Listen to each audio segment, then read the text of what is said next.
Hi, welcome back to my channel. I'm here with a stitch and chat, which I know I haven't done one in a while. I'm removing this thread because I parked it from maybe a week or two ago, but I parked it on the wrong side, so I just removed it to restitch it. But I've been rather sporadic in my whipping chats, stitching chats, because I've been I've gone through just a little bit. Okay, I'm hitting the camera and it's too bright. Let's see if we can raise the camera a little, and hopefully it won't flash that brightness again. So I think the last stitch and chat video, if I recall correctly, was the day after my sister-in-law's funeral. That was, a difficult day, as can be expected. I mean, I wouldn't be human if I wasn't affected by that. And now today, I am thinking a lot about what I want to do when I talk during my stitching chats, because it's pretty hard for me to think of talking beyond books and beyond my mental health. I don't have a heck of a lot going on otherwise, because I am pretty much homebound unless it's absolutely necessary for me to go out. But in any event, I just want to bring you up to speed where I am now. Now, the first thing I'll talk about is my reading. I had kind of a rough week. I want to see if I can bring up Google Sheets on my other tablet, which is over to my right. Not so much a rough week, a rough month. So my spreadsheet is right here. Now, when I am in a good place, I can read 50 or 60, even 70 books in a month. But I haven't been in a good place for a while.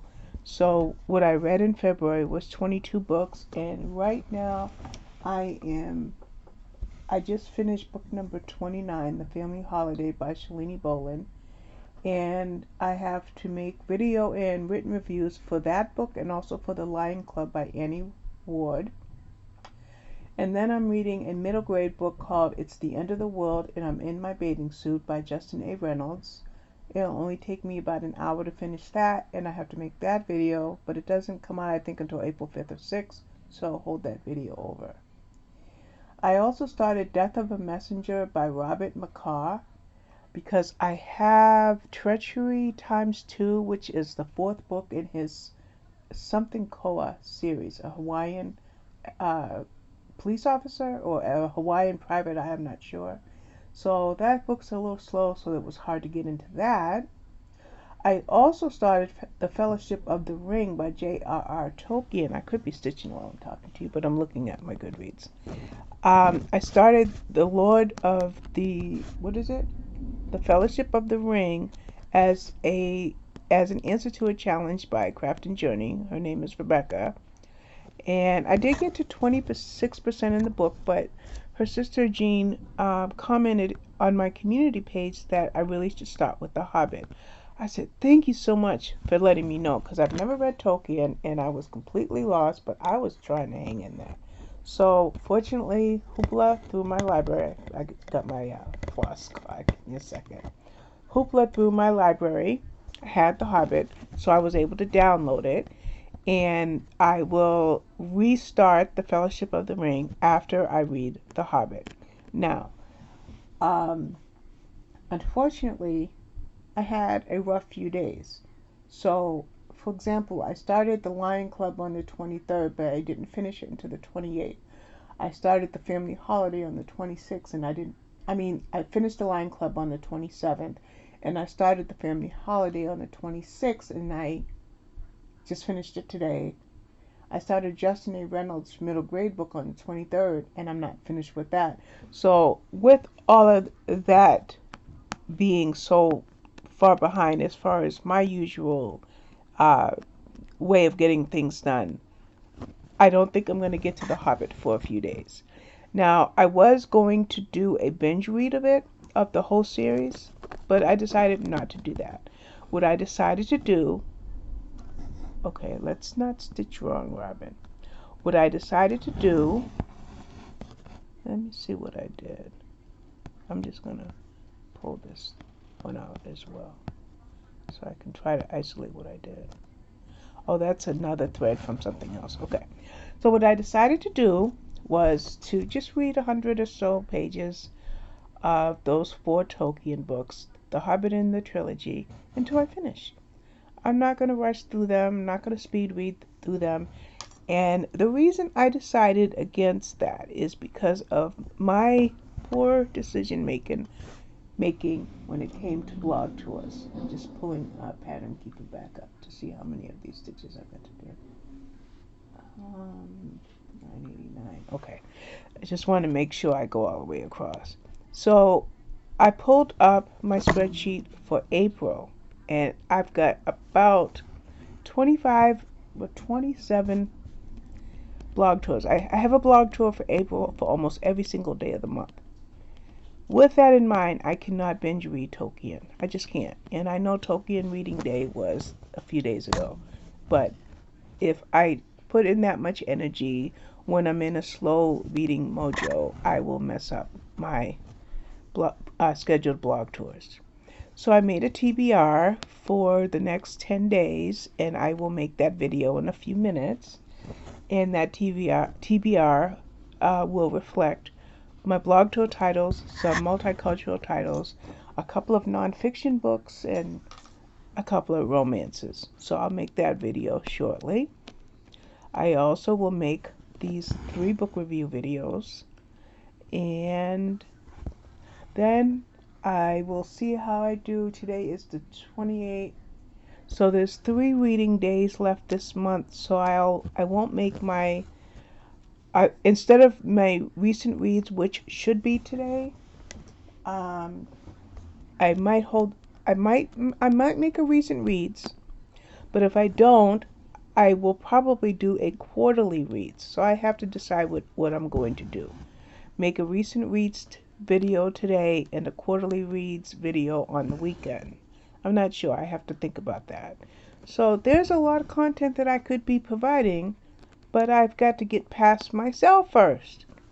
I can't get my own self out of the way to stop this train I'm on a speeding train. Okay, that's what I'm on, and I've got to pull myself off of that train and stand on solid ground. Now, every Monday when I see my therapist, I take notes. And last Monday, I was on the top of the world. The very first thing that I wrote down last Monday was my mood is up 100%.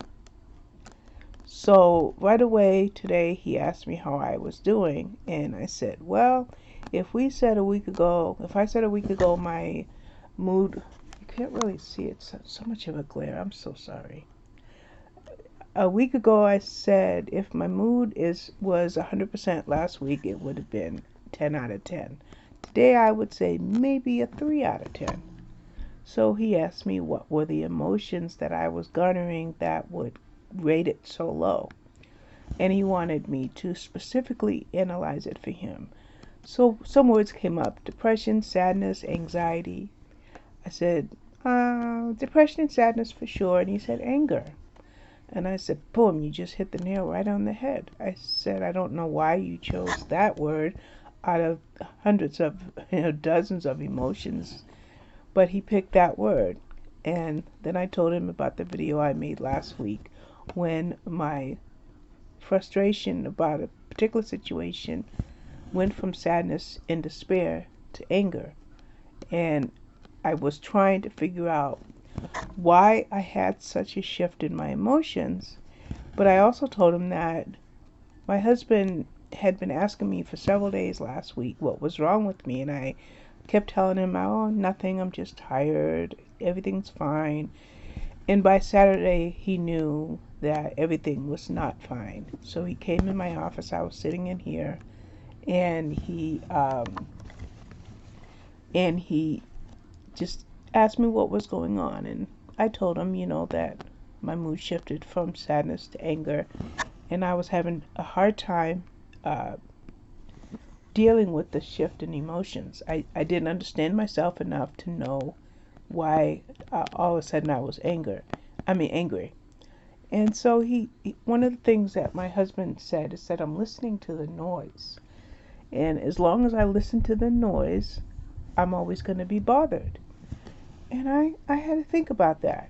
Now, if I jump ahead to discussing it with my therapist today, there's a neighborhood in the city of Brockton where I lived for like 30 years. One of the bad neighborhoods. There's a few, but this one particular neighborhood, he said, would you walk down Legion Parkway at 10 p.m. at night? I said, not in a million years and not for $1 million. That is a rough, rough neighborhood. He said, let's say you were brave enough to walk down Legion Highway during the middle of the night. Would you, if a stranger insulted you, what would you do? I said, I'd try to get away. Then he said, and so let's say you're still on that road and the stranger is following you. What would you do? I said, I'd really try to get away, get off that street, get into a well-lit area and not do that again. So when he was asking me these questions, the light bulb goes off. It shines really, really bright. It's to avoid the negativity that I have come across, even if that negativity is coming from myself. Okay, that stitch went below the hole, so we've got to yank that baby out. I don't know if you can see the mistake I made. You probably can't, but I'm trying to stitch in my recliner for the first time, and I think with this magnifying light, it might be too much of a glare, so I will rewatch this video before I upload it. I just can't pull this floss out because I'm going through I've got my camera here so I can make the video, so I'm a good foot or further. I'm really far away from my work, just trying to make this video in this new spot. So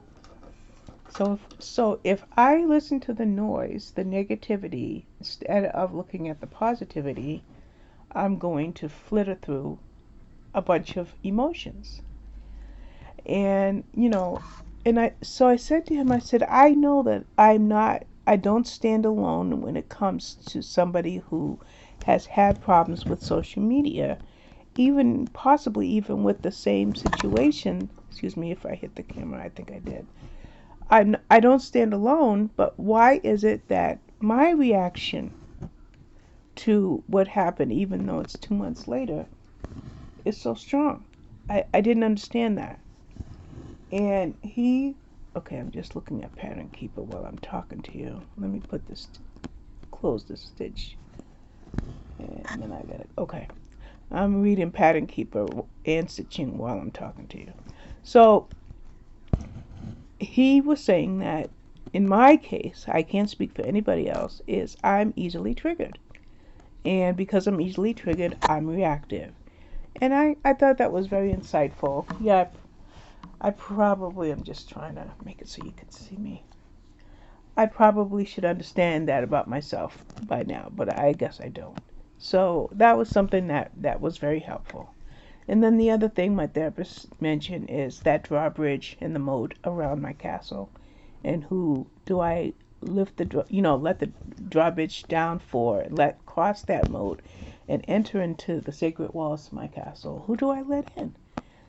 So I had to think about that, And so he asked me what was I going to do, and I said, well, Mark, I haven't stitched for 3 days. I've barely read. I told you guys my reading, how I've been reading books since like the 23rd. And I haven't made any book review videos for a few days. So is that really the direction I want to go in? Just give up on what I love? Not do any stitching chats, which I probably won't do any from this recliner because I have so much of a glare, but not do stitching chats, not do book reviews. I've got my recent reads, I've got my TBR, I've got my quarterly, am I just going to give up on all of that? Because I'm listening to the noise that my husband talked to me about? Because I'm walking down Legion Parkway during the middle of the night, one of the most dangerous areas in Brockton. Now, I live in Holbrook now, so I'm nowhere near Legion Parkway, but very good practical example for me to think about. So, I just finished my session maybe 20 minutes ago, and the first thing I did was I made my TBR for the first 10 days of April. And it's pretty comprehensive, so I'm going to have to buckle down if I want to achieve that. And let's see, just want to make sure that I go. Okay, just looking at Pattern Keeper. So I decided to talk to you guys for a few minutes while I work on this Laundry Cats by Doreen Jones. Doreen Jones. It's Cat on the Laundry Basket. And I will say though that before my appointment today, I stitched 2 more puzzle pieces in my autism brain awareness chart. So I am all done with the frame. So now I just have to work on the brain. And I brought my temperature tree project up to date. I had stopped on the 18th. And my goal is to work on it every Sunday, so I would only be like a week or so behind. But today's Monday, so I did good. So now I'm up to date for today, so I'll pick up on it again in about a week. And then I started this, but it was time for my appointment, and now I'm working on it now. So I can't work on it a lot for the next hour or so because I really do need to make a couple of videos, but I kind of think I'm back. I think that hiccup last week when I had to make that video about forgiveness, I think I passed. I don't know if that stitch is right. Sometimes I go below the hole. Let me see for a second. Bear with me. Okay, I did okay. Yeah, so I think that I jumped over that hurdle.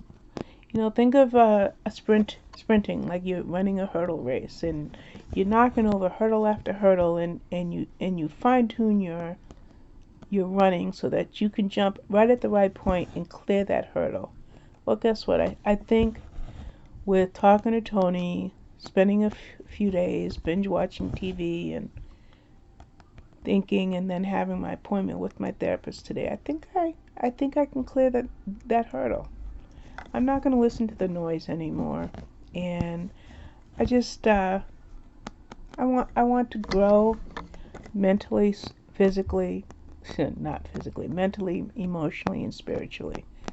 That's where I want to see growth. I do love making content for this channel. My sister gave me 2 huge bags of puzzles. Now I did do the unbagging of those, but I think I'll hold that for a couple of days, only because I really, really wanted to see what was in those puzzles. What was in those bags. But I haven't even uploaded the video, but I did make it. So I'm just going to enjoy making content for the channel, enjoy my stitching. I can't really do much of a floss tube video because I only had worked on one project before I went down that rabbit hole of depression, despair, and anger. And that random, not inconsistent stitching, I'll say, that I did last week was the frame for the puzzle pieces. Nope, it's too far away. I was wondering if I had it next to me. So even though I didn't stitch a lot, I did stitch a good 1,200 stitches over the week to finish that frame. So I did a little random, like half an hour here, 45 minutes there. But so that's why there's not going to be a floss tube for a few days. But this is pattern number 3 that I'm working on today, and I will work on probably 4 patterns a day for the next few days, and then do a floss tube Thursday or Friday. But for right now, I'm not equipped to do one. I can't think of anything else. I just want to look at my notes really quickly. Got almost 3 pages of notes just to see if anything else stands out to me. Oh, I like the thought about not projecting my emotions onto someone else. In other words, if I um, am kind to others, they will be kind to me, and so forth. Everybody is, uh, everybody's their own person. I can't expect anyone to change because I'm trying to make changes, and I am trying to make changes. The other good thought that he had, and I've really never thought about it this way, he said, like, the criticism that I get from a certain group of people should not be enough to inspire me to change. I said, well, why not? I said, the Bible wants us to have a Bible trained conscience. It wants us to be a good Christian. What do you mean? He said, when you get criticism from your sister, from your husband, from your children, from those near and dear to your heart, then you can ask leading questions. What do you think I should do differently? How can I conduct myself better, or so forth? Because you share the same values, and the boundaries that you might have in one situation won't exist with those near and dear to you. But when you're getting criticism and judgment from people that don't share the same values, then that's not where you're looking for change. I just never looked at it that way before. So, not to say that I'm not going to take heed to some of the things that were said, but I'm not going to change who Robin is. You know, Robin is a woman who loves and loves hard. I love my family. I love my faith. I love my friends in the faith. I love my other friends that I've met over the course of years. And I'm okay with who I am. And if who I am doesn't appeal to specific people, and if they want to make a lot of noise and make me walk down a dark, dangerous road, I just have to shake them off and surround myself with people like my grandchildren. Why am I jumping to my grandkids? Well, Friday was my worst day of the week. But Friday morning, Mikey asked me if I could watch the babies. And I said yes. But all day, I'm like, how can I get out of this? How can I get out of this? But I also had told the kids, Ari and Mikey, that whenever they needed me to watch, I think I have to fix this stitch right here. I did say to Ari and Mikey weeks ago or months ago that it's always going to be a yes when you want me to watch the kids. And, that's, circumstances notwithstanding, like if I'm in a fibro flare or something like that. So all day Friday, I knew I was going to babysit, but I had allowed my mood to plummet. But why didn't I cancel? I could have said no. We don't have to say yes to everything. I didn't cancel because I knew that I needed to be around those babies. Those wonderful, wonderful, wonderful babies. And I was right. I was right. I felt so good. I had a couple of hiccups. We wanted to watch the Bridgertons. A few of us wanted to watch it on online, and that was Friday night, the same night I had the kids, and then I heard about The Gilded Age, and I wanted to watch that. So yeah, I had to put myself aside for a minute. Why? Because how can you not smile when a baby looks at you and grins?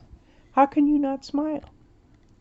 How can you not have your heart warmed when you know that these little teeny humans are capable of love? Yeah, so I babysat on Friday. And then Saturday, I was laying down, still in the mood though. And the doorbell rang, and I knew I was getting a review book from Hachette. So I said, Tony, that book is here. And instead of him showing up with the book, it was Avery and Aiden, two of my grandsons. I could cry right now. So that's what I need to focus on, stuff like that. So, I guess I am running out of floss, so I guess this would be a good time to stop. So I'm just going to park this for a minute, stick it over here for a second. I'll probably put it back in the needle and get 2 or 3 more stitches, but just so I can end the video. So that's it. I feel a lot better talking to my therapist and having him talk to me about certain things that gave me food for thought. And so now, after having a dry spell for me on this channel, now you're going to see a bunch of videos this week. That's it for now. Bye-bye.